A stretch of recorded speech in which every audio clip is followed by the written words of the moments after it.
Hello friends, PD Gurukul के current affairs के session में आपका स्वागत है। आज का हमारा फर्स्ट टॉपिक है new draft digital data protection bill.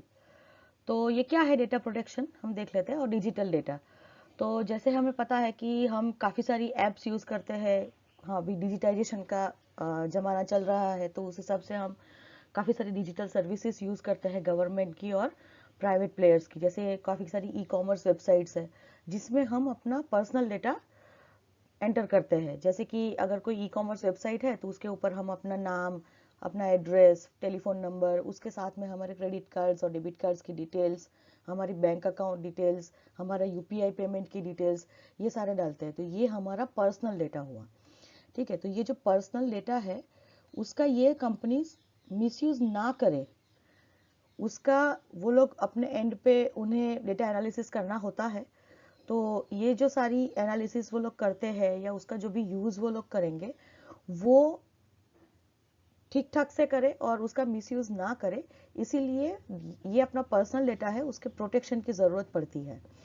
तो ये डिजिटल डेटा प्रोटेक्शन के लिए ministry of electronics and IT उसने पहले भी ऐसे ड्राफ्ट बिल्स जो है वो पब्लिश किए थे। जैसे कि 2019 का एक बिल था जो उन्होंने पब्लिक कमेंट्स के लिए पब्लिश किया था, लेकिन वो बिल में काफ़ी सारे इश्यूज थे जो पब्लिक ने रेज किए थे। आईटी कंपनीज है, फिर लोग हैं, उन्होंने काफ़ी सारे ऐसे कंसर्न्स रेज किए थे। तो उसकी वजह से अभी ये नया ड्राफ्ट 2022 में पब्लिश उन्होंने किया है और वो पब्लिक कमेंट्स के लिए पब्लिश किया है। अगर ये बिल्स, ये जो draft digital personal data protection bill 2022 है, उसमें अगर अच्छी कमेंट्स मिली और ज़्यादातर लोगों ने अगर ये बिल को सपोर्ट किया तो फिर ये बिल पार्लियामेंट में टेबल होगा और पार्लियामेंट में वो पास होते ही ये लॉ बनेगा। ठीक है, तो ये बिल है। ये बिल क्या करेगा, तो जो डिजिटल पर्सनल डेटा प्रोटेक्शन है, पर्सनल डेटा जो भी हमारा है डिजिटल फॉर्म में, उसके लिए, उसको प्रोटेक्ट करने के लिए कॉम्प्रिहेंसिव लीगल फ्रेमवर्क ये प्रपोज कर रहा है ये बिल, जिसके अंदर ये दोनों चीज़ों को रिकॉग्नाइज कर रहा है। एक है राइट्स ऑफ सिटीजन और दूसरा है कि डेटा फिड्यूशरी। ठीक है, जो उनकी जो ड्यूटीज़ है, जो ऑब्लिगेशंस है, इन दोनों के बीच में एक बैलेंस क्रिएट करने का ट्राई कर रहा है, जिसमें इन्होंने रिकॉग्नाइज किया है कि जो डिजिटल नागरिक है, जैसे कि जो भी डिजिटल ऑनलाइन सर्विसेज यूज़ करने वाले जो भी सिटीजन्स हैं, उनके राइट्स जो है, उनके जो पर्सनल डेटा प्रोटेक्शन के लिए जो राइट्स है, ये राइट्स को फॉलो किया जाए। उनका जब डेटा यूज़ करना होगा तो कंपनीज जो भी यूज़ करेगी उसे, वो यूज़र कंटेंट रेजिम को फॉलो करेंगे, उनका कंसेंट लेना पड़ेगा डेटा प्रोसेसिंग के लिए। तो ये जो राइट्स है सिटीजन के, इसको भी ये कंसिडरेशन में लेता है। और दूसरे की डेटा फिड्यूसरी, डेटा फिड्यूसरी का मतलब ऐसा है कि जो भी एंटिटीज जो है, ठीक है, इंटरनेट और सोशल मीडिया कंपनीज जितनी है, ई कॉमर्स कंपनीज है, गवर्नमेंट है, तो गवर्नमेंट फॉर्म्स है काफ़ी सारी जहाँ पे अपनी डिजिटल अपने पर्सनल डेटा जाते हैं, बैंक्स है। तो ये सारी जो एंटिटीज है कि जो अपने डेटा को प्रोसेसिंग करेंगे, उनको एनालिसिस करेंगे, उनको यूज करेंगे, ऐसी सारी जो कंपनीज है, सारी जो इंटरमीडियरीज है, ये सारी एंटिटीज को डेटा फिड्यूसरी कहेंगे। तो ये जो डेटा फिड्यूसरी है, ये जो भी डेटा जो कलेक्ट हुआ है उनके एंड पे, उसको प्रोसेस और यूज ये लोग लॉ से अबाइड करके करें, लॉफुली उसको प्रोसेस करें। इसके लिए ये ड्राफ्ट डेटा प्रोटेक्शन बिल जो है 2022 का, ये एक कॉम्प्रिहेंसिव लीगल फ्रेमवर्क पब्लिश करेगा, एक एस्टेब्लिश करेगा।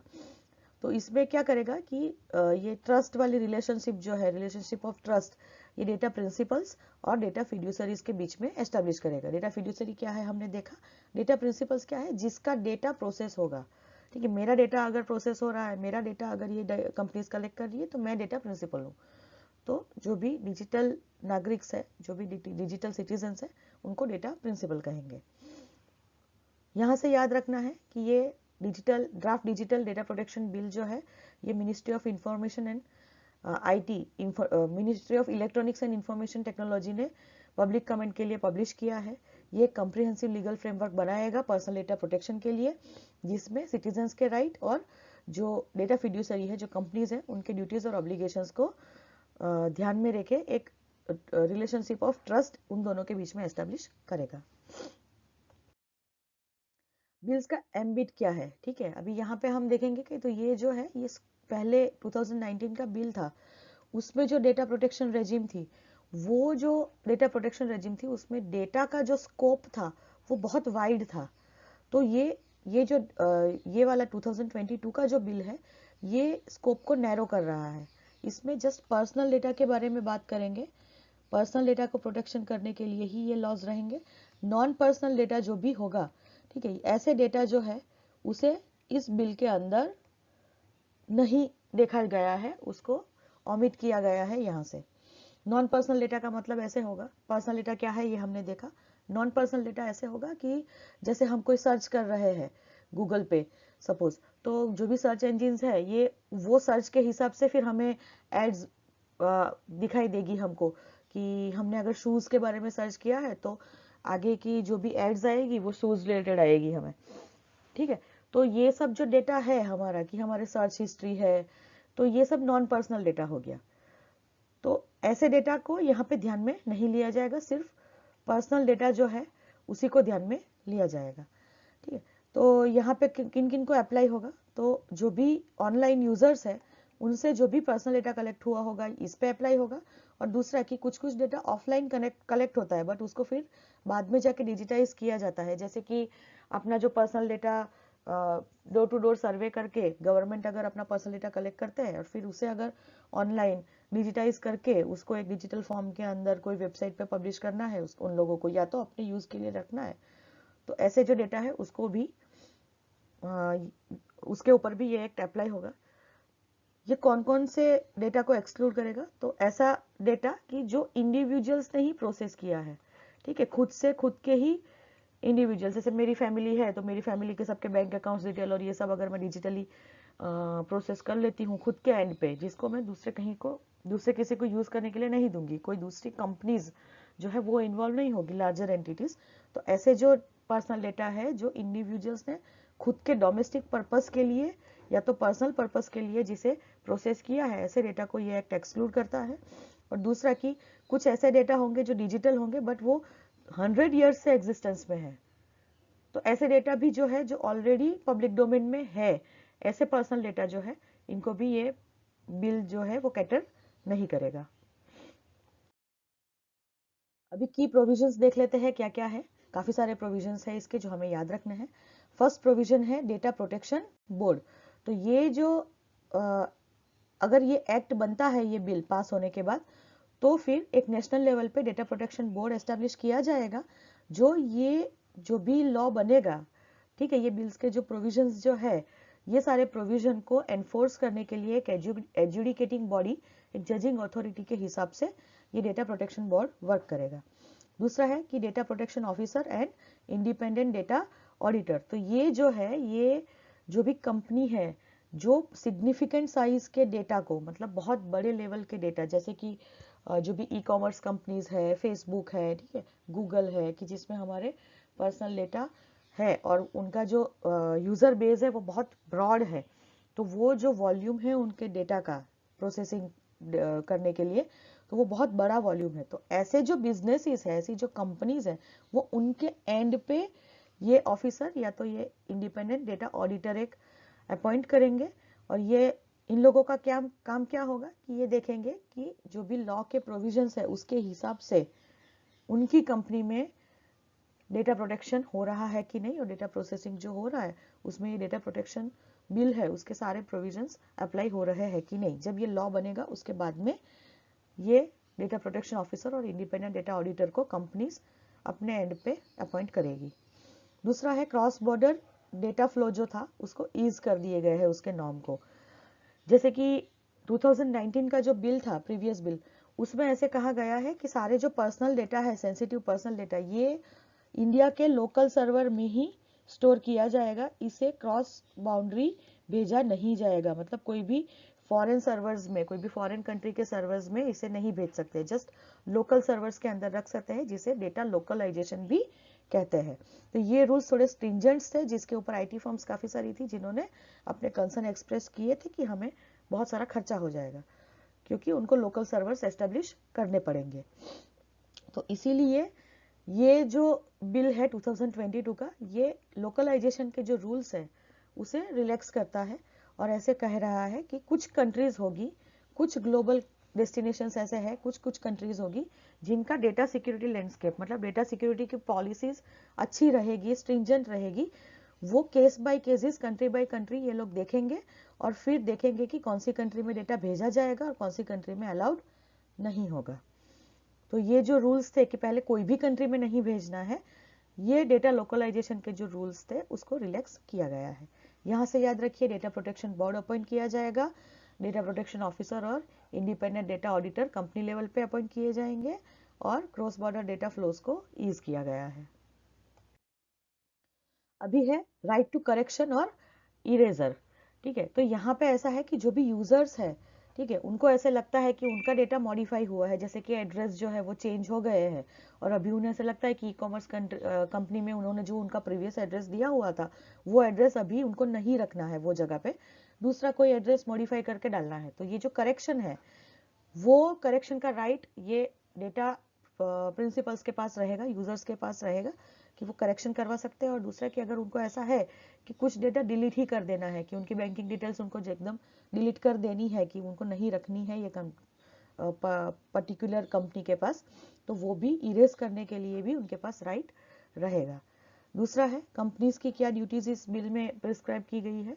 तो जो भी कंपनीज है उसको 2019 के बिल में ऐसे कहा गया था कि जो भी यूजर डेटा वो कलेक्ट करेंगे, ठीक है, तो या प्रोसेस किया होगा, ये सारे यूजर डेटा को उनको जरूरत है कि नहीं है, उनको स्टोर रखना पड़ेगा। कि एक बार अगर उन्होंने प्रोसेस किया है कोई भी डेटा, तो जब तक ये यूजर्स जो है डेटा फिड्यूसरी उसको डिलीट करने के लिए नहीं बोलते हैं, तब तक उनको ये यूजर डेटा जो है वो रखना पड़ेगा। और अगर डिलीट करना होगा तो डिलीटेड डेटा को भी उन्हें कहीं ना कहीं पे स्टोर करना पड़ेगा। ये डिलीटेड डेटा को वो यूज नहीं कर पाएंगे, बट उसकी कॉपीज उनके पास रहेगी। अगर गवर्नमेंट कभी भी मांगती है तो ये डेटा उनको प्रोड्यूस करना पड़ेगा। ऐसे 2019 के बिल में था, बट अभी ऐसी ऑब्लिगेशन जो थी वो डिलीट कर दी गई है, वो नहीं रखा है। उन्होंने ऐसा बोला है कि अगर बिजनेस पर्पस सॉल्व नहीं हो रहा है, जो डेटा का बिजनेस पर्पस अभी ओवर हो चुका है, ऐसे यूजर डेटा को कंपनीज डिलीट कर सकती है। दूसरा कि कंपनीज के ऊपर एक और ड्यूटी दी गई है कि जो भी माइनर होंगे, कि जिनकी एज 18 ईयर्स से कम होगी, ऐसे माइनर के पर्सनल डेटा को वो प्रोसेस नहीं कर सकते हैं, अगर ये प्रोसेसिंग करने की वजह से ये माइनर्स को कोई भी टाइप की हार्म पहुंचेगी। तो मतलब कि माइनर्स के डेटा जो है उसको ये लोग प्रोसेस नहीं कर सकते हैं। इसमें उनको ध्यान रखना पड़ेगा कि ये डेटा प्रोसेस करने से, माइनर्स के डेटा प्रोटेक्ट करने से माइनर्स के ऊपर कोई इफेक्ट आ रही है कि नहीं। दूसरा है कि स्टार्टअप इकोसिस्टम को प्रमोट करता है ये बिल। जैसे कि अभी कोई स्टार्टअप है जिसके यूजर्स बहुत ही कम है, तो यूजर बेस अगर कम है तो ऐसे स्टार्टअप को ये यूजर डेटा सेव करने के लिए सर्वर्स बनाने पड़ेंगे, ठीक है ना। तो ये इनके लिए एक्स्ट्रा कॉस्ट हो जाएगा। तो इनके लिए ये जो है ये उनके प्रॉफिट को कम करेगा, और ऐसे जो भी स्टार्टअप्स है ये शायद सस्टेन ना कर पाए। तो इसीलिए ऐसी जो भी स्टार्टअप है कि जिनके यूजर वॉल्यूम कम है और पर्सनल डेटा हैंडलिंग जो है ये भी वो लोग जो कम कर रहे हैं, ऐसी स्टार्टअप्स को ये बिल के जो भी रिस्ट्रिक्शन है इसे फॉलो नहीं करने पड़ेंगे, वो लोग के ऊपर ये बिल के प्रोविजन लागू नहीं पड़ेंगे। इससे क्या होगा, स्टार्टअप जो है वो इकोसिस्टम अच्छी बनेगी, स्टार्टअप को और प्रमोट किया जाएगा। अभी ये बिल जो है वो कुछ पेनल्टीज डिस्क्राइब करती है। 2019 का जो बिल था उसमें क्रिमिनल कन्विक्शनल, ठीक है, पर्सनल कन्विक्शन के प्रोविजंस थे। जैसे कि अगर कोई कंपनी जो है ये अगर डेटा प्रोटेक्शन एक्ट अगर बनता है और ये एक्ट के प्रोविजंस को अगर फॉलो कंपनी नहीं करती है, तो उनके सीईओ या तो जो भी आईटी के जो हेड होंगे उनको जेल टर्म होगी। इस टाइप के प्रोविजंस पहले के बिल में थे जो अभी नहीं है। अभी ये क्रिमिनल कन्विक्शन की जगह पे फाइनेंशियल पेनल्टीज पे ज्यादा फोकस किया गया है। तो अभी फाइनेंशियल पेनल्टीज प्रिस्क्राइब की गई है कि अगर कंपनीज जो है वो अगर कोई भी रूल वायलेट करते हैं, ठीक है, कोई भी रूल फॉलो नहीं करते हैं, तो ऐसी कंट्री को, ऐसी कंपनीज को 50 करोड़ से लेके 500 करोड़ तक का फाइन हो सकता है। और यूजर्स के लिए भी है कि कुछ कुछ यूजर फॉल्स डॉक्यूमेंट पब्लिश करते हैं ऑनलाइन सर्विसेज में, पर्टिकुलरली गवर्नमेंट सर्विसेज के लिए ज़्यादा रहेगा। तो ऑनलाइन सर्विस कोई भी यूज़ करने में अगर कोई फॉल्स डॉक्यूमेंट अगर वो पब्लिश करते हैं तो भी उनको फाइन लगेगा, या तो अगर कोई भी बोगस ग्रीवेंस कंप्लेंट्स वो लोग रजिस्टर करते हैं, ठीक है, खाली खाली कोई भी कंपनी पे अगर कंप्लेंट्स डालते हैं और जो पता चलेगा कि ये अगर कंप्लेंट बोगस थी तो उनको 10,000 रुपीज़ तक का फाइन होगा। तो यूज़र और कंपनी दोनों के लिए पेनल्टीज यहाँ पे प्रिस्क्राइब की गई है।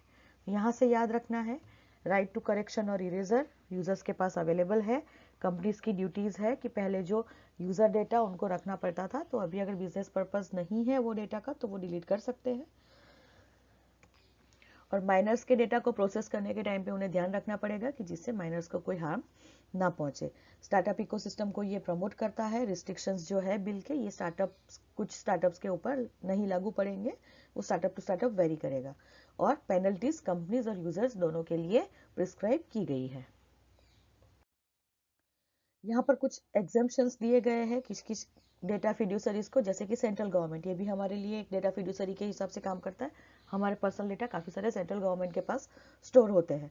तो ये सेंट्रल गवर्नमेंट जो है, अगर वो देखते हैं कि इंडिया की सोवरेनिटी और इंटीग्रिटी को कोई खतरा पहुंच रहा है, तो ऐसी जगह पे ये डेटा प्रोटेक्शन लॉज जो है वो लागू नहीं पड़ेंगे, वो एग्जेम्प्ट किए गए हैं उनके ऊपर, कि ऐसे केसेस में वो डेटा प्रोटेक्शन के जो भी है कि डेटा एनालिसिस नहीं करना है, ठीक है, तो ऐसे सारे रूल्स जो है ये एग्जेम्प्ट किए गए हैं कि सेंट्रल गवर्नमेंट को ये रूल्स लागू नहीं पड़ेंगे।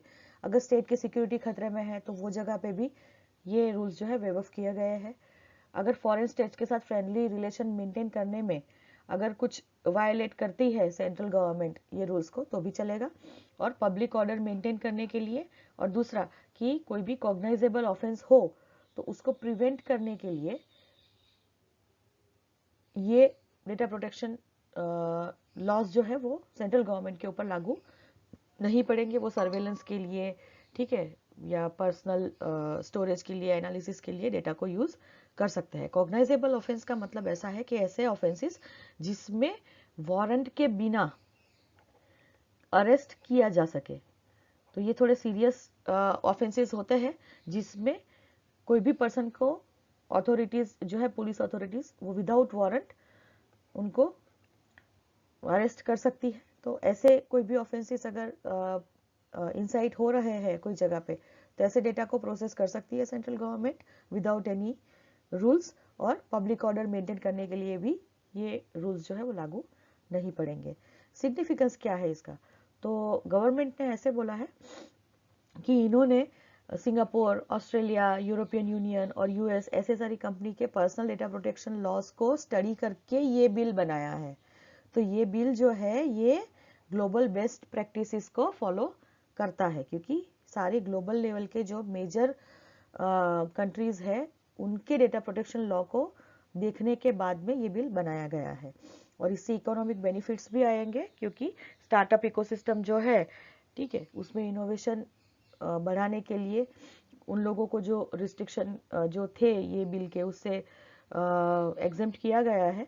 तो इससे क्या होगा कि हमारी कंट्री का एक गोल है कि हमें $1 ट्रिलियन की डिजिटल इकोनॉमी बनानी है 2025 तक। तो ये 2025 का जो हमारा गोल है कि हमें 2025 तक ये डिजिटल इकोनॉमी से हमें इतना गेन होना चाहिए, $1 ट्रिलियन जितना वॉल्यूम अपना होना चाहिए। तो इसीलिए ये रूल्स जो है, जो रिस्ट्रिक्शंस वेव ऑफ कर रहे हैं, उससे इकोनॉमिक बेनिफिट्स बढ़ेंगे और हमारा ये गोल हम अचीव कर पाएंगे। तो यहाँ पे याद रखिएगा कि सेंट्रल गवर्नमेंट को ये सारे केसेस में एग्जेम्पशन दिया गया है, ये रूल्स फॉलो नहीं करेंगे तो चलेगा। और सिग्निफिकेंस है कि ये ग्लोबल बेस्ट प्रैक्टिसेस से को बेस करता है और इकोनॉमिक बेनिफिट्स ऑफर करता है। कुछ कंसर्न्स रेज किए गए हैं ये बिल में भी। तो जैसे कि स्टेट एजेंसीज है, जैसे सेंट्रल गवर्नमेंट, तो उसको जो एग्जेम्पशन दिए गए वो बहुत ब्रॉड बेस्ड है और बहुत वेग है, ठीक है। यहाँ पे ऐसे बोला गया है कि इंटीग्रिटी ऑफ नेशन, वो ब्रीच नहीं होनी चाहिए। तो यहाँ पे ये जो डेफिनेशन इंटीग्रिटी ऑफ नेशन, इसमें बहुत सारी चीजें आएगी। तो ये कोई भी सिटीजन का जो डेटा है उसे सर्वेलेंस पे रख सकते हैं, ठीक है, वो उनके पर्सनल डेटा को यूज कर सकते हैं। तो ये बहुत ही एग्जेम्पशन जो है ये ब्रॉड और वेग है, तो इसका मिसयूज स्टेट के थ्रू मतलब सेंट्रल गवर्नमेंट कर सकते हैं। दूसरा है कि जो भी ये रेगुलेटर प्रपोज किया गया है डेटा प्रोटेक्शन बोर्ड, तो उसकी जो इंडिपेंडेंस है ये यहाँ पे कम हो जाती है। क्यों? तो 2019 का जो बिल था उसमें डेटा प्रोटेक्शन अथॉरिटी को एस्टेब्लिश करने की बात की गई थी, और ये डेटा प्रोटेक्शन अथॉरिटी के जो मेंबर्स थे उनको सेंट्रल गवर्नमेंट अपॉइंट करेगा, बट वहाँ पे कमिटी होगी, ठीक है, और वो उनके कंसल्टेशन में अपॉइंट करेगा, मतलब स्क्रूटिनी होगी। लेकिन यहाँ पे डेटा प्रोटेक्शन बोर्ड के जो भी मेंबर्स है उनको अपॉइंट करने का टोटल डिस्क्रिप्शन जो है वो सेंट्रल गवर्नमेंट के पास है। मतलब सेंट्रल गवर्नमेंट अपनी मर्जी के हिसाब से मेंबर्स को अपॉइंट कर सकते हैं, चेयरपर्सन को अपॉइंट कर सकते हैं ये बोर्ड के, और उनको निकाल भी सकते हैं। तो ये चेयरपर्सन और मेंबर्स जो है वो सेंट्रल गवर्नमेंट के कहने पे काम करेंगे, ऐसा हो सकता है। तो उनकी जो इंडिपेंडेंस है वो कम हो गई है। दूसरा कि डेटा लोकलाइजेशन की रिक्वायरमेंट्स को जो रिलैक्स किया गया है, इससे अगर ब्रीच होती है ये रूल्स में, या तो कोई अगर ये फॉलो नहीं करते हैं रूल्स, तो ये पकड़ना मुश्किल हो जाएगा, ठीक है, और उसको इन्वेस्टिगेट करना भी मुश्किल हो जाएगा, क्योंकि डेटा जो है वो फॉरेन सर्वर्स में, फॉरेन कंट्रीज के सर्वर में लोकेटेड होगा। तो हम कैसे डिटेक्ट कर पाएंगे कि ये हमारा जो प्रोसेसिंग ये लोग कर रहे हैं डेटा, इंडिया के जो भी जनरेटेड डेटा है उसका जो प्रोसेसिंग हो रहा है वो लॉफुल है कि नहीं। तो ये सारे कंसर्न्स रेज किए गए हैं। तो कंक्लूजन में इतना है कि अभी भी बिल जो है वो काफी सिंपलर हुए, फिर भी इसमें भी अभी और स्क्रूटिनी की जरूरत है, और प्रैक्टिकली इसे अप्लाई करने से पहले काफी मॉडिफिकेशंस की जरूरत है, ऐसा एक्सपर्ट्स का कहना है। ठीक है, तो यहाँ से याद रखिएगा कंसर्न्स कौन से हैं। तो जो भी एग्जेम्पशन स्टेट एजेंसीज को दिए गए हैं वो ब्रॉड और वेग है, ठीक है। इंडिपेंडेंस डेटा प्रोटेक्शन बोर्ड की कम है, बिकॉज मेंबर्स जो है सेंट्रल गवर्नमेंट के डिस्क्रिप्शन पे अपॉइंट होंगे, और डेटा लोकलाइजेशन की जो रिक्वायरमेंट रिलैक्स की गई है उससे शायद ऐसा हो कि हमें जो भी रूल्स ब्रेक हुए हैं उसे डिटेक्ट और इन्वेस्टिगेट करने में तकलीफ हो सकती है। अब नेक्स्ट टॉपिक लेते हैं, मेलेसोना मेलोकन्ना बेसिफेरा। तो ये क्या है? तो ये एक बेम्बू स्पीसीज है, ठीक है, जो ट्रॉपिकल एरियाज में होती है, पर्टिकुलरली अपने नॉर्थ ईस्टर्न इंडिया में और म्यांमार के रीजन में ये नेटिव स्पीशी है, यहाँ की एंडेमिक स्पीशी है। तो यहाँ पे ही ये उगती है, और ऐसे कहा जाता है कि ये जो है वो एक largest fruit bearing bamboo species है। अभी ये बेम्बू स्पीसीज में जब फ्रूट्स आते हैं, जब फ्लावर्स आते हैं, वो 48 ईयर्स में एक बार आते हैं।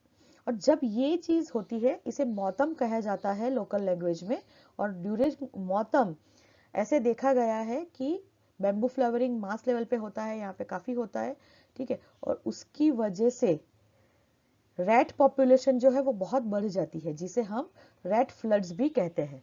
और ये रैट फ्लड्स बढ़ने की वजह से यहाँ पे अकाल पड़ता है, फेमाइन्स की सिचुएशन आती है कि क्रॉप प्रोडक्शन बहुत कम हो जाता है और पीपल की लाइफ्स को हैम्पर करता है।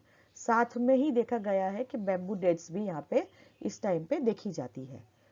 तो ये क्यों हो रहा है? इसीलिए 13 साल से एक रिसर्च हो रहा था जिसमें अभी कुछ रिवील हुआ है, ठीक है। तो इसमें रिवील ऐसे हुआ है कि हाई शुगर कंटेंट जो है ये मेलोकन्ना बेसिफेरा के फ्रूट्स में, ये फ्रूट्स की शुगर कंटेंट की वजह से ये जो रैट्स है, ये रैट्स अट्रैक्ट होते हैं ये फ्रूट खाने को, और उनकी पॉपुलेशन बहुत ज्यादा बढ़ती है ये फ्रूट शुगर कंटेंट की वजह से, ठीक है। और इसमें ऐसा नहीं है कि सिर्फ रैट्स अट्रैक्ट होते हैं, बहुत सारे एनिमल्स है, बहुत सारे प्रेडेटर्स है जो ये फ्रूट और फ्लावर्स खाने के लिए आते हैं।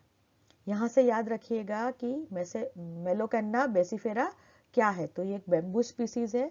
जस्ट इतना ही क्वेश्चन आ सकता है कि Melocanna baccifera recently seen in news is which among the following, तो उसका आंसर आएगा बेम्बू स्पीशीज, ठीक है। और ये एसोसिएटेड कौन सी चीजें से है? बेम्बू डेथ, रेड फ्लड्स और फेमाइन्स, जो नॉर्थ ईस्ट इंडिया में हर 48 ईयर्स में आते हैं, उसके लिए ये स्पीशी जिम्मेदार है। देखते हैं कैसे।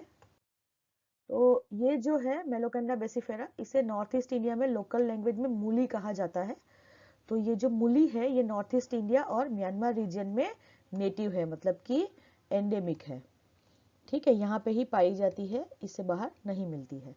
दूसरा कि इसकी जो फ्लावरिंग सीजन आती है 48 ईयर्स में, इसमें बहुत सारे फ्रूट्स प्रोड्यूस होते हैं और उसमें बहुत सारे एनिमल्स है जो अट्रैक्ट होते हैं, जिसमें एक ब्लैक रेड स्पीशीज है यहाँ की, वो भी अट्रैक्ट होती है। ये ब्लैक रेड्स जो है उनका रिप्रोडक्शन रेट बहुत ज़्यादा है, वो बहुत जल्दी रिप्रोड्यूस कर सकते हैं, और ये फ्रूट की शुगर कंटेंट की वजह से ये प्रोडक्शन रेट और भी ज़्यादा होता है, तो वो रैपिडली मल्टीप्लाई होता है, उनकी पॉपुलेशन में ब्लूम होता है, पॉपुलेशन ब्लूम आता है, जिसे रेड फ्लड कहते हैं। अभी इसमें क्या होगा कि इतनी ज़्यादा पॉपुलेशन है तो ये सारे जो फ्रूट्स है वो जल्दी खत्म हो जाएंगे।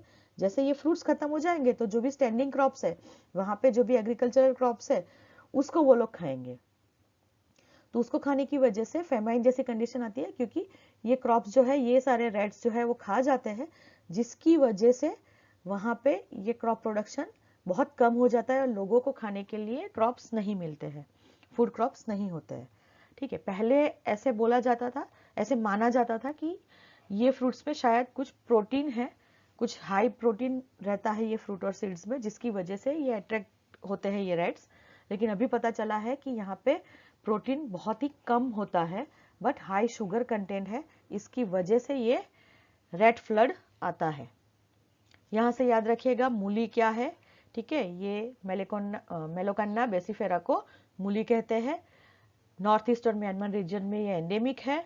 ठीक है, ब्लैक रेड्स जो है ये, और उसके साथ दूसरे काफ़ी सारे एनिमल्स जो है ये फ्रूट्स को खाते हैं, इस ट्री के फ्रूट्स को, और उनकी पॉपुलेशन ब्लूम होती है, इसे हम रेड फ्लड कहते हैं, जो ये फ्रूट्स खाने के बाद में स्टैंडिंग क्रॉप्स को नुकसान करते हैं, जिसकी वजह से क्रॉप प्रोडक्शन कम हो जाता है और फेमाइन लाइक कंडीशंस आती है। ठीक है, ये पहले माना जाता था कि हाई प्रोटीन की वजह से, बट अभी पता चला कि हाई शुगर की वजह से ये फेनोमेना होती है।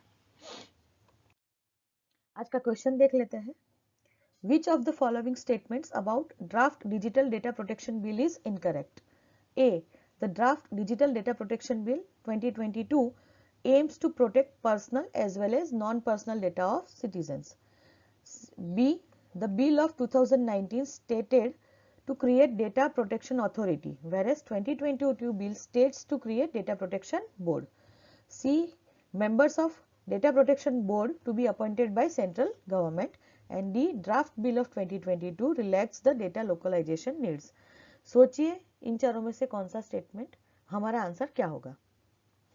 यहाँ पे इनकरेक्ट पूछा गया है, तो ये तीनों स्टेटमेंट्स जो है ये करेक्ट है। हमने देखा ए स्टेटमेंट जो है ये हमारा सही आंसर होगा, because this statement is incorrect, बाकी के सारे स्टेटमेंट्स करेक्ट है। ठीक है, तो यहाँ पे जस्ट क्या है, पर्सनल डेटा जो है उसी को कैटर करता है ये बिल, नॉन पर्सनल डेटा को कैटर नहीं करता है, इसीलिए ये स्टेटमेंट रॉन्ग है। आज के लिए इतना ही, फिर मिलेंगे नए करंट अफेयर्स वीडियो के साथ। Thank you.